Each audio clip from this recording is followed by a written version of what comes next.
শুধু হোলি হে চিৎকারটাই যেন বাকি ছিল। আবির হরেক রঙের, লাল, নীল, সবুজ, বেপরোয়া উড়ছে হাওয়ায়। আলিপুর কোর্ট প্রাঙ্গণে উদ্দাম উল্লাসে ঊর্ধ্ববাহু একদল যুবক, দুধ সাদা পাজামা পাঞ্জাবি সবার পরনে, হাতে ঠোঙা ভর্তি আবিরের স্টক অফুরান। অকৃপণ ওড়াচ্ছে জয়োৎসবে। ফুর্তির উপলক্ষ 3 যুবক, যারা নায়কোচিত ভঙ্গিতে বেরোচ্ছে এজলাস থেকে। একটু আগে রায় ঘোষণা করেছেন বিচারক। ওরা 3 জন বেকসুর খালাস পেয়েছে খুনের মামলা থেকে, বছর 4 জেলবন্দি থাকার পর। আদালত চত্বরে ভিড় জমানো অনুরাগীরা সাদরে স্বাগত জানাচ্ছে মুক্তিপ্রাপ্ত অভিযুক্তদের। আবিরে নিমেষে রং বেরং করে দিচ্ছে একে অন্যের সাদা পাঞ্জাবি। অতনু দেখছিলেন স্তব্ধ হয়ে। অতনু বন্দ্যোপাধ্যায়, লালবাজারের গোয়েন্দা বিভাগের হোমিসাইড শাখার তরুণ সাব ইন্সপেক্টর। জোড়া খুনের ঘটনা ঘটেছিল 97-এর 6 ডিসেম্বর। রায় বেরোলো আজ 2001-এর 30 অগস্ট। খুনের কিনারা তো ঘটনার দিনই হয়ে গিয়েছিল। মাথা খাটানোর বিশেষ ব্যাপার ছিলই না। খুনটা যারা করেছিল ধরতে খুব একটা কাঠখড় পোড়াতে হয়নি। কিন্তু এটা কি হলো? কিভাবে সম্ভব? হোমিসাইড শাখার চার্জশিট চিরাচরিতভাবে নিশ্ছিদ্র হয় বলেই গুরুত্বপূর্ণ খুনের মামলায় এই ভার গোয়েন্দা বিভাগ এই হোমিসাইড শাখার ওপরই দেয়। ধরেই নেওয়া হয় হোমিসাইড কেসটা দেখছে মানে অভিযুক্তদের শাস্তি 100% নিশ্চিত। কোনো গল্পই থাকবে না সাক্ষ্য প্রমাণের চক্রব্যূহ ভেদের। এই কেসের মেমো অফ এভিডেন্স আর চার্জশিটে মাছি গলার মতো ফাঁকও রাখেননি অতনু। গত রাতেও নিশ্চিত ছিলেন 4 অপরাধীর দোষী সাব্যস্ত হওয়া স্রেফ নিয়ম রক্ষা। মৃত্যুদণ্ডের সম্ভাবনা নেই, তবে যাবজ্জীবন তো অবধারিত। অথচ সব হিসেব উল্টে গিয়ে বেকসুর খালাস। তাচ্ছিল্যের হাসি ছুড়ে দিচ্ছিলেন অভিযুক্তের আইনজীবী, যার শরীরী ভাষা দিব্যি পড়া যাচ্ছে। কি কেমন দিলাম? ইচ্ছে করেই গা ঘেঁষে মুঠো মুঠো আবির ওড়াচ্ছে খালাস হওয়া 3 যুবকের চেলা চামুন্ডারা। উড়ে আসছে কান গরম করে দেওয়া বকরক্তি। লালবাজার তো ফুটে ফুলকপি রে। বাকিরা সুর করে গলা মেলাচ্ছে সোৎসাহে। ফুটে কি? ফুটে ফুলকপি। ক্ষোভ, দুঃখ, অপমান একত্রে সঙ্গী হলে যা হয়। মাটিতে মিশে যেতে ইচ্ছে করছে 36 বছরের অতনুর। কালকের খবরের কাগজে ফলাও করে বেরোবে এই রায়। পুলিশি তদন্তে ফাঁক, মুক্তি পেল উদয় সিং হত্যা মামলার অভিযুক্তরা। তীব্র ভর্ৎসনা তদন্তকারী অফিসারকে, ইত্যাদি প্রভৃতি। ডিপার্টমেন্টে মুখ দেখাবেন কি করে? পরিশ্রমী এবং অনুসন্ধিংসু স্বভাবের জন্য ওসি হোমিসাইড বিশেষ স্নেহ করেন অতনুকে। জটিল মামলা হলে খোদ ডিসিডিডি প্রায়ই বলে থাকেন, এটা অতনু করুক। এই যা হলো, কেরিয়ারই তো কালো দাগ পড়ে গেল। দ্রুমদ্রাম। প্রথমে বিকট শব্দে গোটা কয়েক বোমা, ধোঁয়ায় ধোঁয়াক্কার চারিদিক। তারপর গুলি কয়েক রাউন্ড। ফ্ল্যাশব্যাকে 6 ডিসেম্বর 1997, সকাল ঠিক 10টা। ওয়াটগঞ্জ থানা এলাকার রামকমল স্ট্রিটের লাগোয়া রকে বসেছিলেন উদয় সিং। রোজকার মতো আড্ডা দিচ্ছিলেন চায়ের কাপ হাতে। সঙ্গে সর্বক্ষণের ছায়াসঙ্গী নরেশ, কল্যাণ ও বোম্বাইয়া। উল্টো দিকের ফুটপাথে নিজেদের মধ্যে গল্পগুজব করছিলেন উদয়ের ছোট ভাই রঞ্জিত আর স্থানীয় যুবক নিতাই, যিনি উদয়ের ব্যবসায় দীর্ঘদিনের কর্মী। হঠাৎই হাতে বোমা পিস্তল নিয়ে আবির্ভাব 4 যুবকের। সোজা উদয়ের দিকে ধেয়ে আসে বোমা গুলি। গুলি লক্ষ্যভ্রষ্ট হলো, কিন্তু বোমা নয়। একাধিক স্লিন্টার ঢুকল উদয় আর নরেশের শরীরে। রক্তাক্ত শরীর দুটো ঢলে পড়ল মাটিতে। অল্পের জন্য অক্ষত থাকলেন আড্ডার অন্য 2 সঙ্গী, কল্যাণ আর বোম্বাইয়া। আতঙ্কের ঘোর কাটিয়ে উল্টো দিকের ফুটপাথ থেকে যতক্ষণে রঞ্জিত, নিতাই ছুটে এসেছেন রাস্তার এপারে, গুলি ছুটতে ছুটতে তখন ঊর্ধ্বশ্বাসে পালাচ্ছে 4 আততায়ী। ঘটনা যেখানে ঘটছে সে রাস্তা দিনভর ব্যস্ত থাকে লোকজনের আনাগোনায়। তার উপর সময়টা ভাবুন, সকাল ঠিক 10টা। জনতা ধাওয়া করল ঘাতক চতুষ্টয়ের পিছনে। 3 জন পালালো নাগালের বাইরে। চতুর্থ আততায়ী পিছিয়ে পড়ল কিছুটা। পিছনে রে রে করে ছুটে আসা দঙ্গলটার সঙ্গে কমতে থাকলো দূরত্ব। উদয় আর নরেশের রক্তে ভেসে যাওয়া শরীর দুটো যখন স্থানীয়রা হাসপাতালে নিয়ে যাওয়ার জন্য গাড়িতে তুলছেন, ততক্ষণে আশেপাশে খবর ছড়িয়ে পড়েছে উল্কা গতিতে। উদয় সিং বোমার আঘাতে গুরুতর আহত, বেঁচে থাকার সম্ভাবনা শূন্যের কাছাকাছি। সেই উদয় সিং যার অঙ্গুলি হেলনে চালিত হয় বন্দর এলাকার একটা বড় অংশের অন্ধকার জগৎ। স্থানীয়দের কাছে যিনি হয় উদয় ভাই নয় উদয় ভাইয়া নামে পরিচিত। 10:15 নাগাদ ফোনে খবর এলো ওয়াটগঞ্জ থানায়। উদয় সিংয়ের উপর গুলি বোমার প্রতিক্রিয়া কি হতে পারে এলাকায় আন্দাজ করতে 30 সেকেন্ডের বেশি লাগলো না ওসির। প্রথম ফোনটা করলেন ডিসি পোর্টকে, দ্বিতীয়টা লালবাজার কন্ট্রোল রুমে। ডিসি রওনা হলেন রামকমল স্ট্রিটের উদ্দেশ্যে। পোর্ট ডিভিশনের সমস্ত থানার ওসিদের ওয়্যালডেস মারফত জরুরি নির্দেশ পাঠালেন ডিসি হেডকোয়ার্টার। স্পটে যান। Garden Reach, Iqbalpur, Metiabruz, North Port, West Port, South Port সব থানার গাড়ি ছুটল, হাতের কাছে যা ফোর্স অফিসার আছে তাই নিয়ে। লালবাজার থেকেও তড়িঘড়ি ওয়াটগঞ্জে রওনা দিল র্যাফ। ধুন্ধুমার আজকাল মিডিয়ার খুব প্রিয় শব্দ। চ্যানেল হোক বা খবরের কাগজে 2-4 জনের মধ্যে কোথাও সামান্য খুচরো খুনসুটির ঘটনা ঘটলেও অবলীলায় ব্যবহৃত হয় ধুন্ধুমার। পরিস্থিতি সে যতই হোক তেমন কিছুর যোজনখানেক দূরে। থানা থেকে খুনের জায়গাটা খুব বেশি হলে 1.25 কিলোমিটার। পুলিশ যখন পৌঁছলো রামকমল স্ট্রিটে তখন আক্ষরিক অর্থেই ধুন্ধুমার। দোকানপাট যত ছিল রাস্তার দুধারে ঝাঁপ পড়ছে দ্রুত। উদয় সিংয়ের অনুগামীরা জড়ো হয়েছে শয়ে শয়ে, হাতে লাঠি আর পাকানো বাঁশ। পথ চলতি গাড়ি ঘোড়ায় এলোপাথারি ভাঙচুরে ঘটছে ক্রোধের বহিঃপ্রকাশ। পুলিশের গাড়ি লক্ষ্য করে ইট বৃষ্টি চলছে লাগাতার। এই অবস্থায় যা করতে হয়, যা করা উচিত তাই করল পুলিশ। বেধড়ক লাঠিচার্জ, টিয়ার গ্যাস এবং ধাওয়া করে ধরপাকড় যতজনকে পারা যায়। প্রায় ঘণ্টাখানেকের চেষ্টায় যখন পরিস্থিতি কিছুটা আয়ত্তে এলো, ফের শুরু হলো যান চলাচল। খবর এলো ক্যালকাটা হসপিটাল থেকে, বর্তমানে যেটা CMRI। উদয় সিং মৃত। নরেশ লড়ছেন, তবে সে লড়াইয়ে হার প্রায় নিশ্চিত। ডাক্তাররা জানিয়ে দিয়েছেন তার আর কয়েক ঘন্টা আয়ু মাত্র।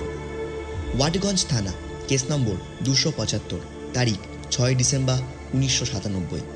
ধারা ভারতীয় দণ্ডবিধির 302, 307, 427, 34।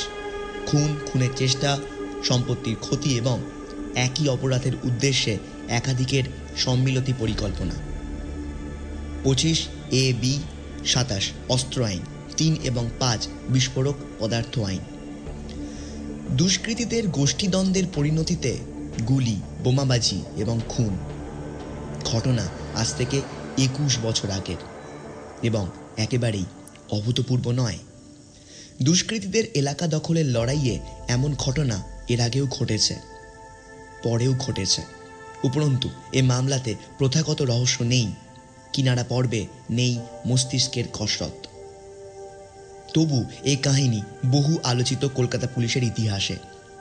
তথাকথিত ওপেন অ্যান্ড শাট মামলাও যে কি গভীর বিড়ম্বনায় কখনো কখনো ফেলে দিতে পারে বাস্তবের গোয়েন্দাদের, এবং কি দুঃসহ পরীক্ষা যে নেয় ধৈর্যের, স্থৈর্যের এবং মনোবলের, আলোচ্য কেসের ইতিবৃত্ত তার প্রামাণ্য দলিল।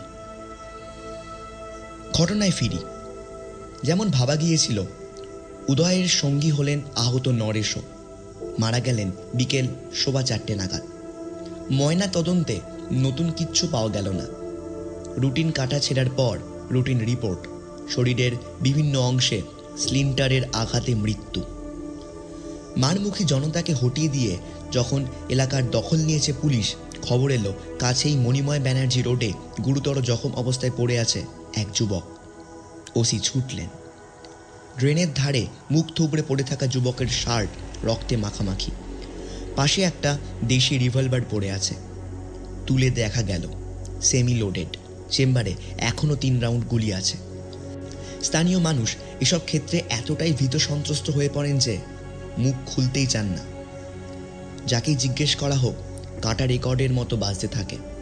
আমি তো কিছু দেখিনি সেভাবে, আমি জানি না স্যার। স্বাভাবিকই তো, কে আর চায় খামোকা খুন খারাপির মামলায় জড়াতে? কিছু বললেই পুলিশ বয়ান নেবে, তাতে সইসাবুত করতে হবে, কোর্টের ডাক পড়তে পারে। কি লাভ অত ঝামেলায় গিয়ে? এমনি এমনি কি আর লোকে বলে পুলিশে ছুলে? কথাবার্তা বলে তবু জানা গেল যতটুকু, এই আহত যুবককে ধাওয়া করেছিল জনা 20-25-এর একটা দল। হাতে রিভলভার উঠিয়ে পালাচ্ছিল যুবক। একটা সময় আর পেরে ওঠেনি দৌড়ে, ধরে ফেলেছিল পিছু নেওয়া জনতা।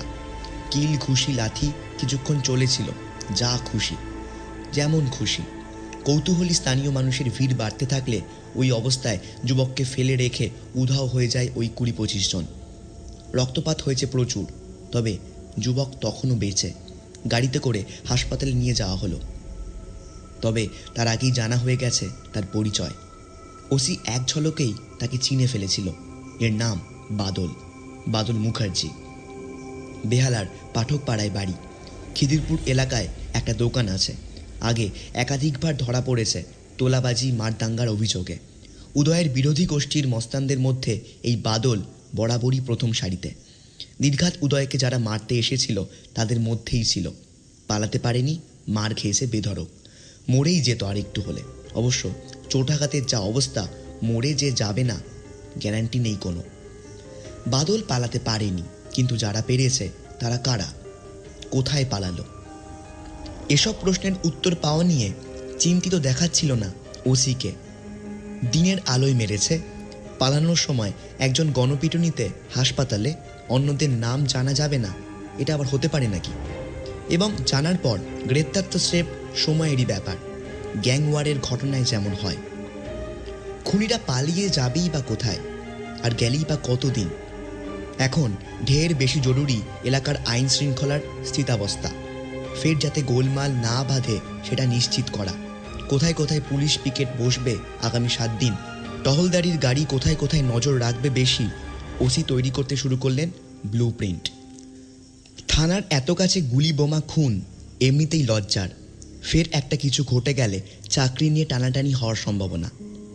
এ মামলা ডিডি নেবে জানাই ছিল।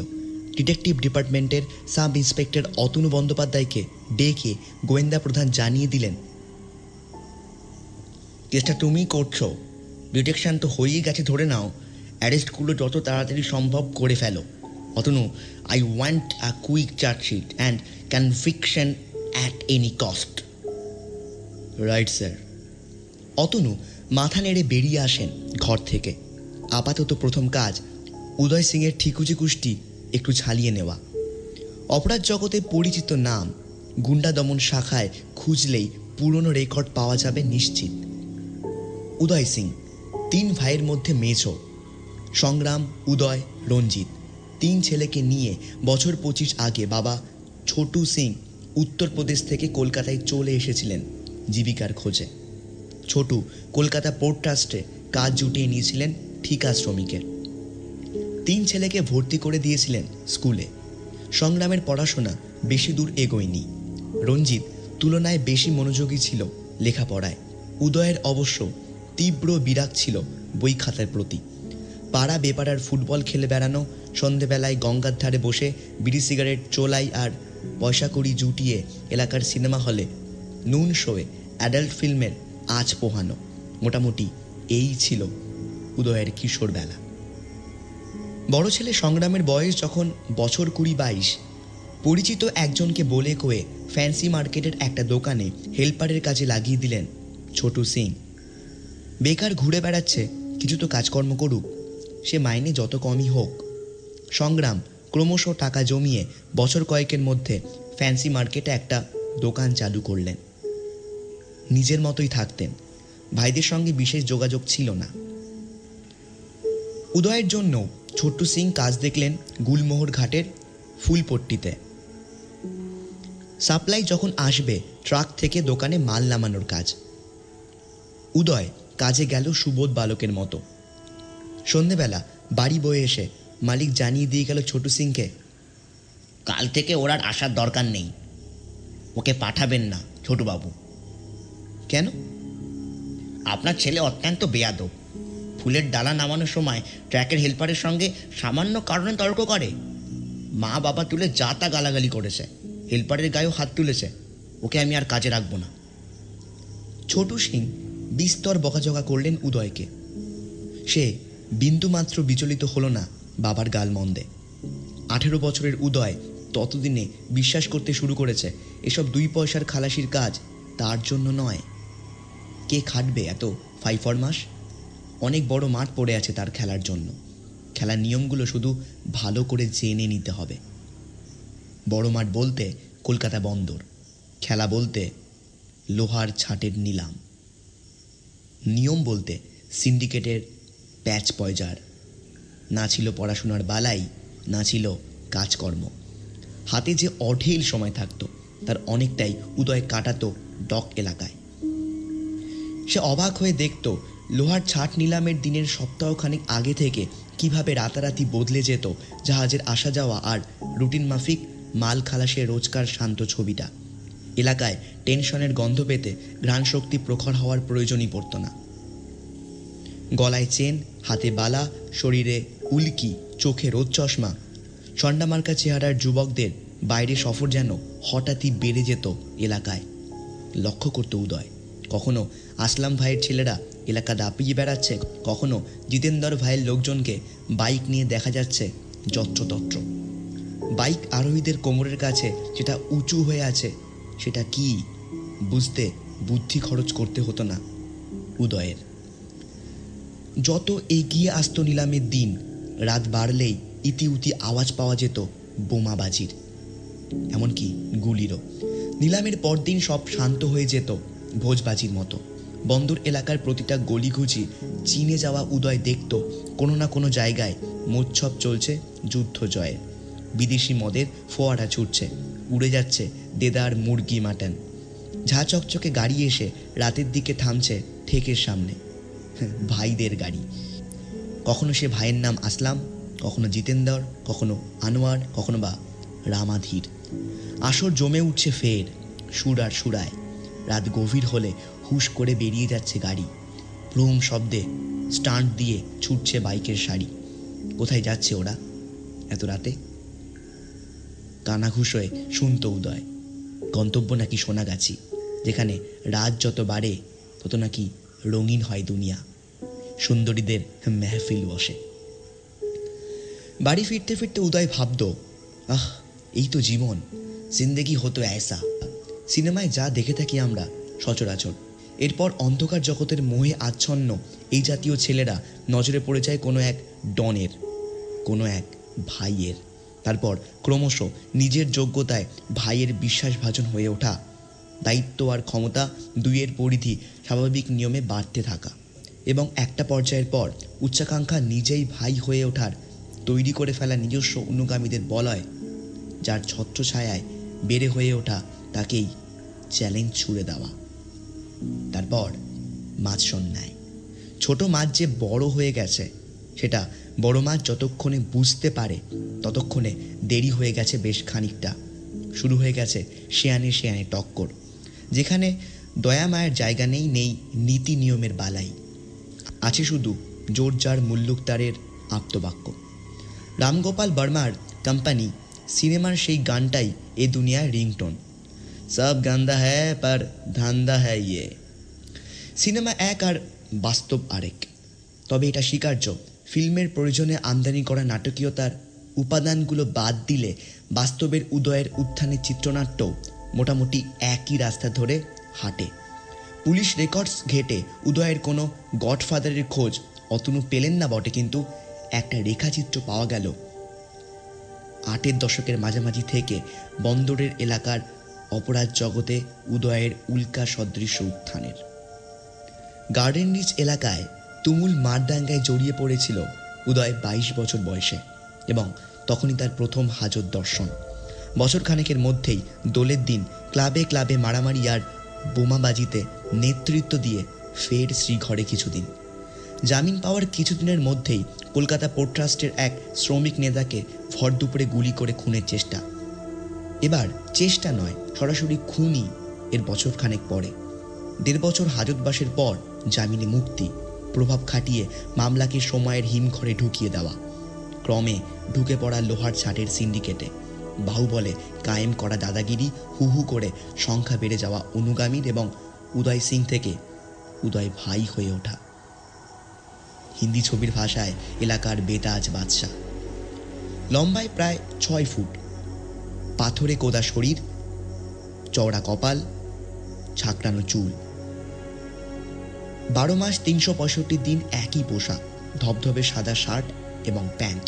এক কথায় নায়কোচিত চেহারা ছিল উদয়ের, আর ছিল পোর্ট ডিভিশনের নিম্ন মধ্যবিত্ত এলাকায় রবিনহুড ইমেজ। মেয়ের বিয়ের টাকা জোগাড় হচ্ছে না, দরিদ্র পিতা স্বর্ণপন্ন হতেন উদয় বেটার কাছে। সম্পন্ন বাড়িওয়ালা মস্তান লাগিয়ে উচ্ছেদের হুমকি দিচ্ছে নিরীহ ভাড়াটিয়ার মুশকিল আসান বলতে তখন উদয় ভাইয়া। পুজোর বিচিত্রা অনুষ্ঠানে বোম্বে শিল্পী আনার টাকা জোগাড় করতে হবে। ভরসার ঠিকানা সেই উদয় ভাই, যে 2-4টে ফোন করলেই স্থানীয় শিল্পপতিরা টাকার থলি নিয়ে হাজির। এবং পুজোয় দেদার নাচাগানা ব্র্যাকেটে বোম্বে মার্কা শিল্পীদের উপস্থিতিতে চলত উদয়ের হাতটা। জনপ্রিয়তায় বন্দর মহল্লায় একজনই প্রতিদ্বন্দ্বী ছিল উদয়ের, উদয় নিজে। একটা নির্দিষ্ট সময়ের পর পুলিশ এবং আইনকে এড়াতে উদয়দের মতো লোকের প্রয়োজন পড়েই সামাজিক আবরুর। সে আবরু কখনো সরবরাহ করে থাকে ব্যবসাদারদের পরিচিতি, কখনো বা রাজনীতিকের মোড়ক। উদয় প্রথমটা বেঁচেছিলেন, বাড়ি কিনেছিলেন 1-1 রামকমল স্ট্রিটে। পাশেই আরেকটি দোতলা বাড়ির উপরটা ভাড়া নিয়ে ব্যবসায়িক সংস্থার অফিস খুলেছিলেন, নাম বিকি এন্টারপ্রাইজ। রঞ্জিতের অফিসও ওখানেই ছিল, মা তারা এন্টারপ্রাইজ। রঞ্জিত ঝুটঝামেলায় থাকা পছন্দ করতেন না, সোজা পথে ব্যবসা করতেন। উদয়ের ব্যবসা ইমারতির, বাড়ি তৈরির মাল মশলা সাপ্লাইয়ের। সকাল 10টায় রোজ অফিস খোলে, ঝাঁপ পড়ে যায় সন্ধ্যে 7টা নাগাদ। উদয়কে অষ্টপ্রহর ঘিরে থাকে নরেশ, কল্যাণ, বোম্বাইয়ারা। দিনভর লেগে থাকে লোকের ভিড়। সবাই জানে অলিখিত নিয়মটা, এলাকায় বাড়ি তৈরি করতে গেলে ইট, বালি, সিমেন্ট উদয়ের থেকেই নিতে হবে। যার ঘাড়ে মাথা থাকবে না নেওয়ার, তার বাড়ি উঠবে না, বাংলা হিসেব। ফুলে ফেপে উঠছিলেন উদয়। লোহার ছাটের নিলামেও কায়েম রেখেছিলেন একাধিপত্য। স্থানীয় ব্যবসায়ীদের থেকে তোলাবাজির চিরস্থায়ী বন্দোবস্ত তো ছিলই। কারো সাহস ছিল না পুলিশে অভিযোগ করার। পুলিশের কিছু আইনত করারও ছিল না উদয়ের ব্যাপারে। যতক্ষণ না জমা পড়ছে লিখিত অভিযোগ, ততক্ষণ না উদয় নতুন করে সরাসরি জড়াচ্ছেন মারদাঙ্গায়। উদয় বুদ্ধিমান ছিলেন। ব্যবসার আড়ালেই সব কিছু যখন নির্বিঘ্নে চলছে রক্তপাতহীনভাবে, তখন তা তিনি চলতেই দিতেন। স্ত্রী সমর্থন করতেন না উদয়ের কাজকর্ম। তিতি বিরক্ত হয়ে একটা সময় একমাত্র সন্তানকে নিয়ে উঠে গিয়েছিলেন হাজরার কাছে বাপের বাড়িতে। পরিবার আর ব্যবসা সমার্থক হয়ে গিয়েছিল ঝাড়া হাত পা উদয়ের কাছে। তবে ওই যে চিরদিন কাহারও সমানো নাহি যায়। উদয় গত 7-8 মাস ধরেই খবর পাচ্ছিলেন এক তরুণ তুর্কির উদয় হয়েছে এলাকায়। ধমকে চমকে যে তোলাবাজি চালাচ্ছে সাঙ্গপাঙ্গদের নিয়ে। একদিন স্থানীয় ব্যবসায়ীরা দল বেঁধে অভিযোগ জানিয়ে গেলেন উদয়ের দরবারে। ভাইয়া, একটু দেখুন, আমরা তো টিকতে পারছি না এর অত্যাচারে। উদয় নড়ে চড়ে বসলেন একটু। বোম্বাইয়া জিজ্ঞাসা করলেন, কি নাম রে ছেলেটার? খোঁজ খবর নিস তো একটু। নিয়েছি ভাইয়া। নামটা কি? বামা। বামা? অতনুর প্রশ্নের উত্তরে এক মুহূর্তের জন্য ভাবতে হয় না খুনের প্রত্যক্ষদর্শী রঞ্জিত, গোপাল, কল্যাণ এবং বোম্বাইয়াদের। স্যার, বামার ছেলেটা মেরেছে। বামা, বাদল, পটা আর চুটি, 4 জনকে স্পষ্ট দেখেছি। এলো আর বোম মারতে শুরু করলো ভাইয়াকে লক্ষ্য করে, গুলিও চালালো। বামা, পটা, চুটি, এদের আসল নাম জানতে চেয়ে লাভ নেই। অতনু বোঝেন এরাও বলতে পারবে না সেই নাম। জেনে নিতে হবে থানার রেকর্ড থেকে। নিশ্চয়ই 2-4 বার ধরা পড়েছে আগে। তাছাড়া মস্তানদের তো এরকমই নাম হয়। মা বাবার দেওয়া ভালো নামটা নিজেরাই ভুলে যায়। নাম হয়তো গোপালচন্দ্র অমুক, পরোটা ভেজে বিক্রি করত। কোনো একটা ঝামেলায় পড়ে পরোটা ভাজার তাওয়া দিয়েই হয়তো কাউকে খুন করেছিল। সেই থেকে নাম পরোটা গোপাল। কিংবা ধরুন নাম ছিল হরেন্দ্রনাথ তমুক, বোমা বাঁধতে গিয়ে বিস্ফোরণে একটা চোখ নষ্ট হয়ে গিয়েছিল, অনিবার্য নামকরণ হাফচোখো হরেন, কিংবা কোনো না কোনো বিচিত্র সংযোগে কারো কারো নাম বোম বিশু, ট্যাবরা তপন, উল্লু রাজু, অথবা গাল কাটা গদাই, কান কাটা কানাই বা হাত কাটা দিলীপ। থানার নথিপত্র থেকে জানা গেল ভালো নামগুলো। প্রণব নাগ ওরফে বামা, খিদিরপুর এলাকার হরিসভা লেনের বাসিন্দা। শঙ্কর সুন্দর দত্ত ওরফে চুটি, বাড়ি খিদিরপুরই। সুভাষিস মুখার্জি ওরফে পটা, স্থানীয় যুবক। বাদল চিকিৎসাধীন এসএসকেএমে। পটা, চুটি, বামা তিনজনের বাড়িতেই রেড করা হলো। জানাই ছিল থাকবে না কেউ, পাওয়া গেলও না। সোর্স লাগানো হলো একাধিক। এলাকার বিভিন্ন ঠেকে সাদা পোশাকে নজরদারি শুরু করলেন গুন্ডা দমন শাখার অফিসাররা। তিনজনই স্থানীয় মস্তান, যত দাদাগিরি এলাকাতেই। আজ না হয় কাল, পরশু না হয় তরশু ফিরবেই মহল্লায়। যাবে আর কোথায়? যা ভাবা গিয়েছিল তাই হলো। চুটি এবং পটা ধরা পড়ল ঘটনার দিন 15 পর, 22শে ডিসেম্বর। হাওয়া এখনও কতকটা গরম সেটা বুঝতে গভীর রাতে দুজনে ঢুকেছিল গার্ডেন রিচ এলাকায়। Garden Reach Ship Builders and ইঞ্জিনিয়ারিংয়ের পেছন থেকে তাদেরকে ধরা হয় এবং ঘটনার সন্ধান দিয়েছিল সোর্স নিজেই। যে রিভলভার দিয়ে পটা গুলি চালিয়েছিল খুনের দিন, সেটা উদ্ধার হলো। নিজের বাড়ির কাছেই একটা পুকুরের ধারে পুঁতে রেখেছিল। বাকি ছিল প্রণব ওরফে বামা। জালে উঠল মাঝেরহাট এলাকা থেকে সপ্তাহখানেকের মধ্যেই। 98-এর জানুয়ারি হাসপাতাল থেকে ছাড়া পাওয়া মাত্রই হেফাজতে নেওয়া হলো বাদলকে।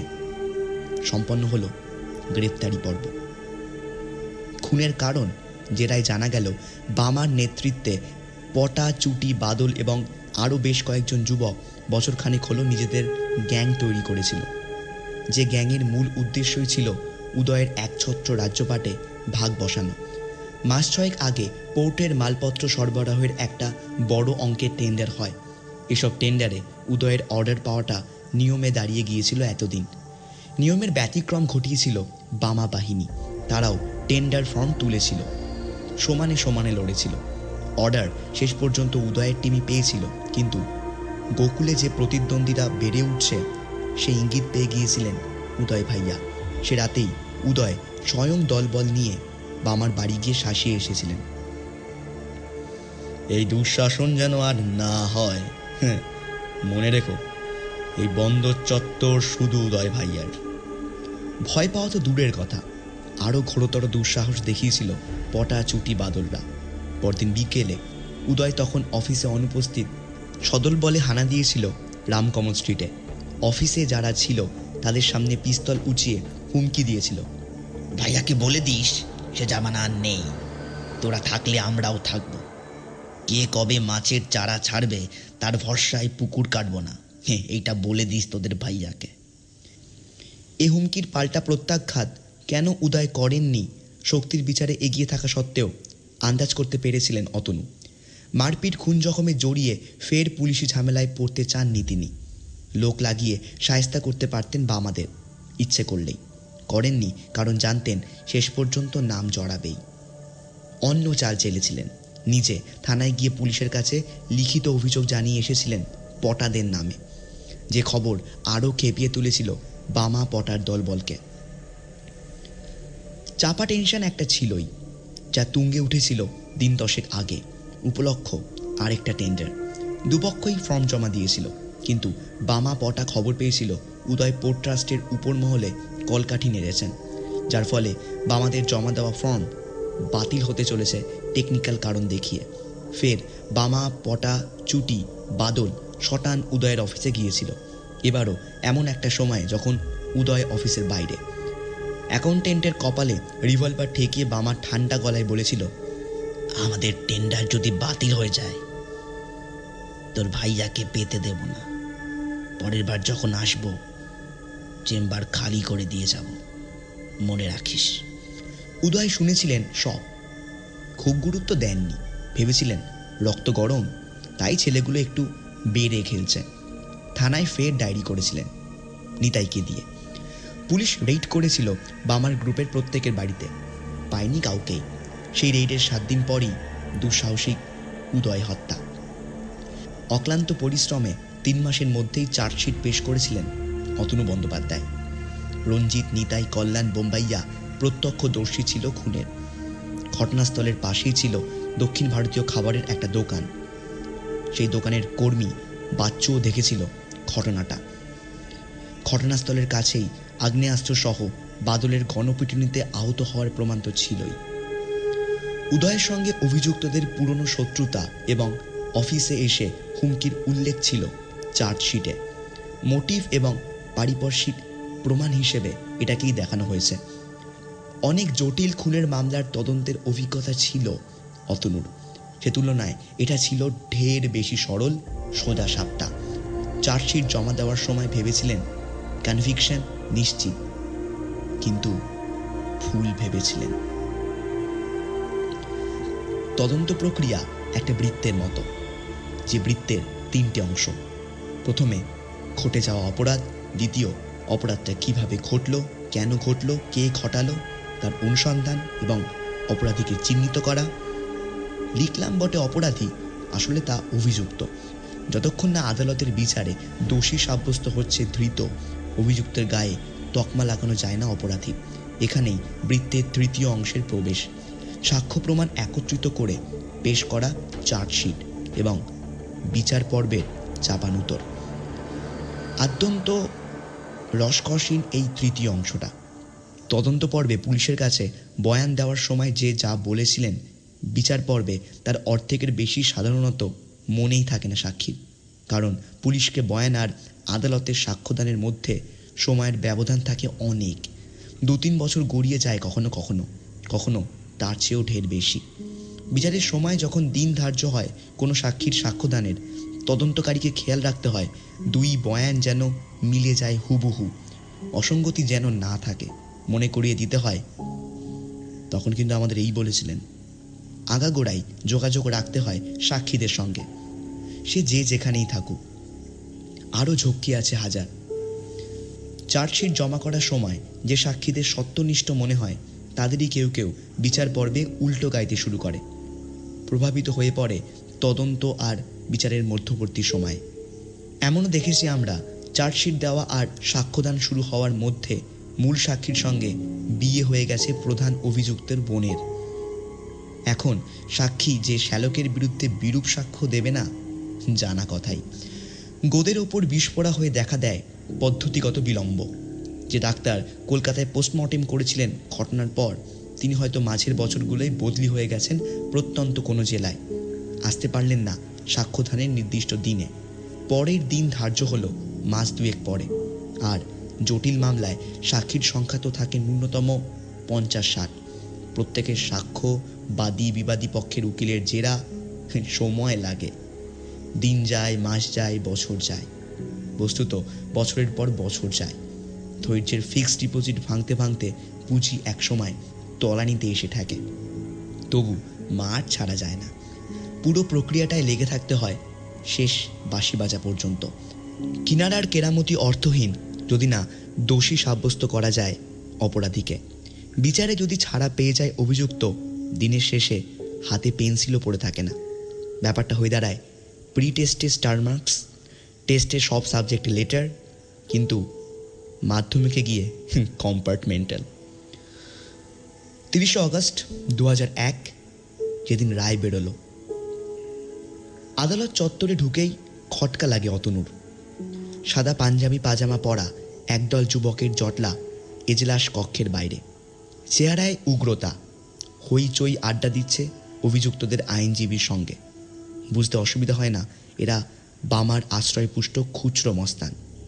সে হোক, কিন্তু এত ফুর্তি কিসের, আর এত সাজগোজের ঘটাই বা কেন? শাস্তি যাদের আসন্ন, তাদের কাছের লোকদের মুখ চুন করে আদালতে দাঁড়িয়ে থাকতে দেখে এসেছেন এতদিন। কেন ফুর্তি, কেন সাজগোজ? রায়দান শুরু হতেই বুঝতে পারলেন অতনু। হতভম্ব হয়ে যান দেখে। 8-এর দশকে সেই কুখ্যাত পাকিস্তানি আম্পায়ার শাকুর রানা আর খিজার হায়াতকেও লজ্জা দিচ্ছে বিচারকের মন্তব্য। অভিযুক্তদের পক্ষে যিনি যুক্তিজাল সাজাচ্ছেন, দৃষ্টিকটু রকমের এক পেশে ভাবে। গুলি যদি চলেছিল, কার্তুজের খোল পাওয়া গেল না পেটে। এই দিয়ে শুরু। সওয়াল জবাবের সময়ও এ প্রশ্ন উঠেছিল। সরকারি আইনজীবী বলেছিলেন, হ্যাঁ, খোল পাওয়া যায়নি ঠিকই, কিন্তু তা থেকে গুলি চলেইনি এটা ভাবা সরলীকরণ হবে। ওই রকম জনবসতিপূর্ণ জায়গা, বোমাগুলি চলার অন্তত আধ ঘন্টা পর পুলিশ এসেছে, আগে গণ্ডগোল সামলেছে, ঘটনার 1.5-2 ঘন্টা পরে ভালো করে দেখতে পেরেছে ঘটনাস্থল। সেখানে কমপক্ষে 200-300 লোক আসা যাওয়া করেছে তার আগে। খোল কার পায়ের ধাক্কায় কোথায় ছিটকে পড়েছে পাওয়া যায়নি, হতেই তো পারে, অসম্ভব কি? রায়ে বিচারক উড়িয়ে দিলেন সেই যুক্তি। লিখলেন, ঘটনায় আদেও ব্যবহৃতই হয়নি আগ্নেয়াস্ত্র। পুরোটাই সাজিয়ে বলছেন প্রত্যক্ষদর্শীরা।